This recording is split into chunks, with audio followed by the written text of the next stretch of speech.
Okay guys, let's get started in Photoshop for our magazine cover design. First we're going to open Photoshop. Okay, then you're going to create a new document, so File, New, and this document needs to be 8.25 inches by 11.25 inches, 300 resolution, and a white background. Once you have that, click OK. Now we're going to make sure that our rulers are in inches. So what you're going to do is you're going to take your mouse and you're going to double click on the ruler at the top of the screen. You will see the units are in inches. That's what it needs to be. This way we can make our magazine cover have the correct margins. So click OK. And now zoom in pretty deep so that you can see the smaller markings in the ruler. All right? What we're going to do is we're going to make guidelines so that you don't go outside the margins of your magazine cover. So the first thing you're going to do is you're going to click on the ruler once and drag it. And as you drag it down, you can see that Y negative 0.105 right now. That tells you where it is in relationship to the paper. We're going to go all the way down to 0.325 or as close as we can get. All right? From the left side, you're also going to go to 0.325. And the tighter you zoom in, the more accurate your lines are going to be. But it's not going to be perfect, and don't kill yourself to make it so. Then you're going to scroll to the right side of your document, and you're going to pull from the left side again over to 7.925 all the way on the right. So if you look at the numbers, 7.925 is our goal. Then if you scroll up so you can see the bottom of your paper, we're going to go down to 10.940. All of this is written in the directions, so if one partner has the directions on your iPad and the other is working on the mouse or watching the video, you're going to be fine. So 10.940. All right, now remember, one of you has the video, one of you has the instructions. So we're going to zoom back out, and now you can see you have your guides, these blue lines. What I want you to do now is I want you to lock these lines. So go on up here to View, and on View, you're going to click Lock Guides. That will make it so that you cannot inadvertently move your lines. Okay, could not move them because they are locked. Okay, so now what you're going to do is you're going to take a photo that you took specifically for this project and you're going to open it in Photoshop. All right, let me go and let me find it.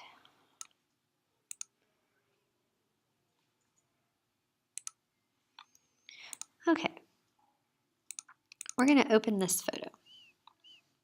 All right, now you can see that this photo is a little grainy, a little dull in color. So because I want your photos to stand out, we're going to put some adjustments on this. Remember we used our adjustment layers? I'm going to give it some vibrancy. And I'm also going to saturate the color a little more. Bring it up a little bit more. And make sure the saturation is pretty good. All right. I'm going to play with the curves just a little bit. Make sure it's not overexposed. Bring it down just a little bit. Okay. And I don't know if I need to do anything else. Let's see. Maybe just a little bit there. Okay, so now that I have this image, I am going to save it as a PSD. Remember, that's a Photoshop file. So I'm just going to save it straight to my desktop, and I'm going to call it Mag Cover on my desktop so I know where it is. I'm going to save that. Then I'm going to go back over to my untitled document, the one where I have my layers. So now we're going to place the image on the background. So I'm going to go to File, Place Embedded, and I'm going to find the mag cover that I did, and I'm going to place it. Okay. Now I need to make sure that my image fills the entire screen. If you look, my image is smaller than the cover.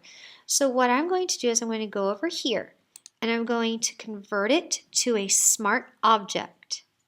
We've done this before when we were working on the pop art, but converting it to a smart object makes it so that we can transform the size and it will not distort the image. So now what you're going to do is you're going to transform the image. Edit, transform. I'm just going to click on free transform.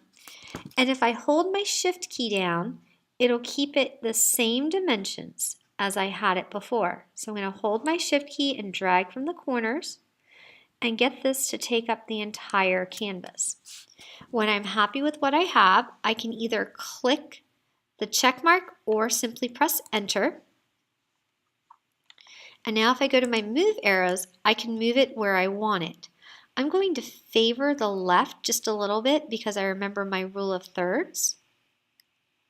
So I'm just using my arrow keys to move it over, just nudging it.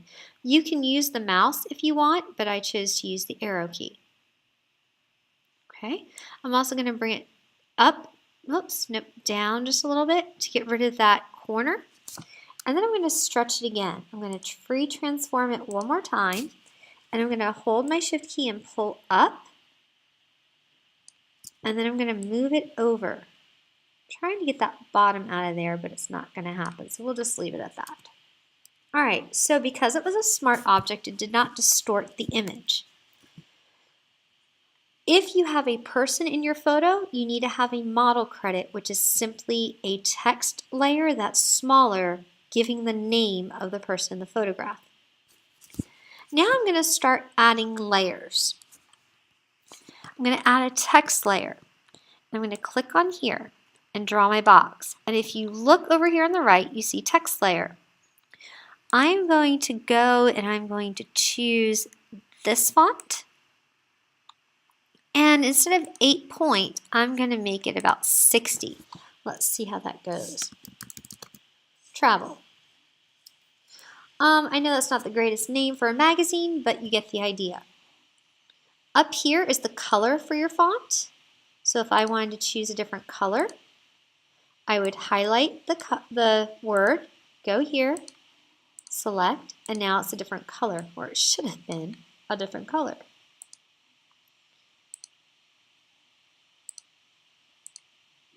There you go. So I can put it that way. I can make it all caps if I wanted to by going over to my font. Here's my upper and lower capitals. Okay. Don't like the way that looks, so I'll undo that. Okay. You can do it in many different ways. If you want to move, go that way. If you want to resize it, you can go to Edit, Free Transform, and again, hold your Shift key and pull down. If you don't want to play with the number of your font, you can do it this way. Whatever works for you, but remember to keep it inside those guides. Okay, center that. All right, so there's your layer of text. You can go in and put effects on that text. Down here at the effects, I can put a bevel and emboss on it if I wanted to. See how that changes the letters a little bit? I can make it a little bigger, make it almost look 3D, if you will. You can soften it or make it harder, however you want it to look, although that's not changing much on this one. You can change the angle. I definitely liked it at the top, so we're going to keep it there. All right. I can even type in a number for the angle that I want. Opacity, how do I want it to look? The shadow, can change it a little bit. And then when you're done with that, you click OK. Right now I've just been sliding that over. There's my magazine title. Now I need to do a byline for the date line. So I'm going to go in and get another text. I'm going to click here, and I'm going to call it February. Oops. Sorry about that. Let's do another text down here. And I don't want it that big, so I'm going to select all of it, and I'm going to go down.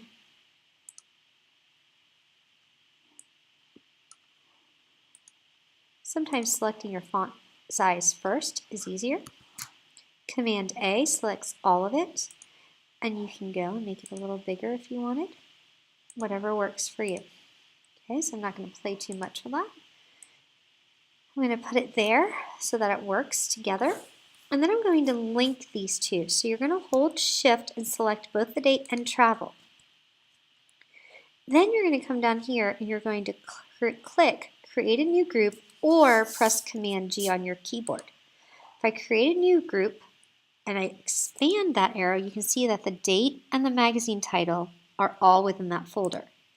I'm going to rename that folder and call it, what did I want to call it? Sorry. Masthead. Sorry about that, you guys. Once you type it, press Enter, and now you have your grouping. You're going to do these text boxes the same way for all of your articles. So, tips and tricks for perfect pics. Okay, that can be one of your magazine articles. And if you notice, because my color is large or dark, I can put it over the building and it still looks okay because it shows up around the building. Okay, so I can do that. If I select this and double click here, it selects all the font. Now you can go over to here to your font layer and you can make it go like that so that it's aligned to the right. You can align it to the left. If you're going to have it on the right side of the magazine cover, align to the right. It just looks a little nicer. Click on your move arrow and now you've got a place to put it. If you go to Edit, Free Transform, hold your Shift key, you can make this smaller or larger and not lose your font as much. However you want it to look. Press Enter when you're done changing it. That's how you're going to do your cover lines for your magazine. All right. You can add page numbers here.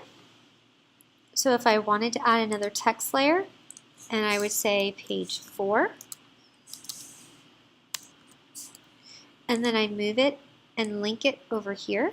I can put it outside, around, it doesn't matter where, it just all depends on where it would look good for your project. And then again, hold your Shift key, select both layers, and make a new group and call this Tips for the tip article. Now when I want to move or make that one go away, I only have one thing to worry about. I don't have to worry about anything else. It moves as one group. That's the nice thing about creating those folders for your groups. You're going to continue working on this the same way. After today, I will create a video to show you how to make the barcode, and you'll go from there.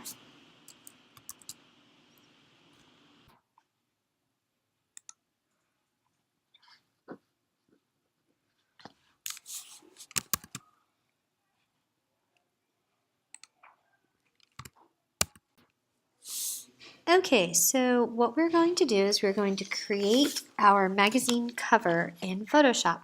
So the first thing to do is to open Photoshop.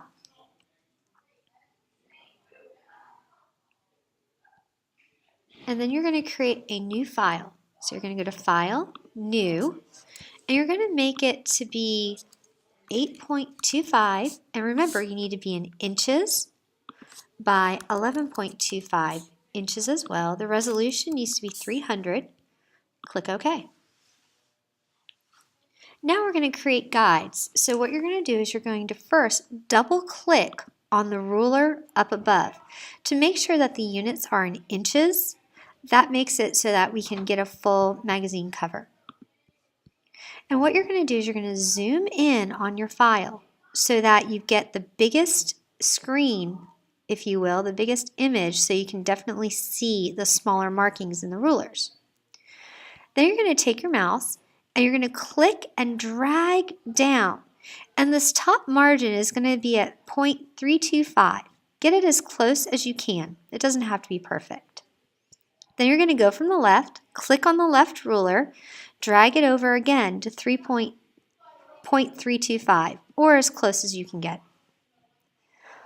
On the right side, you're going to click and drag over to 7.925. So we're going to come over here, and if you look, 7.925. And again, just as close as you can get.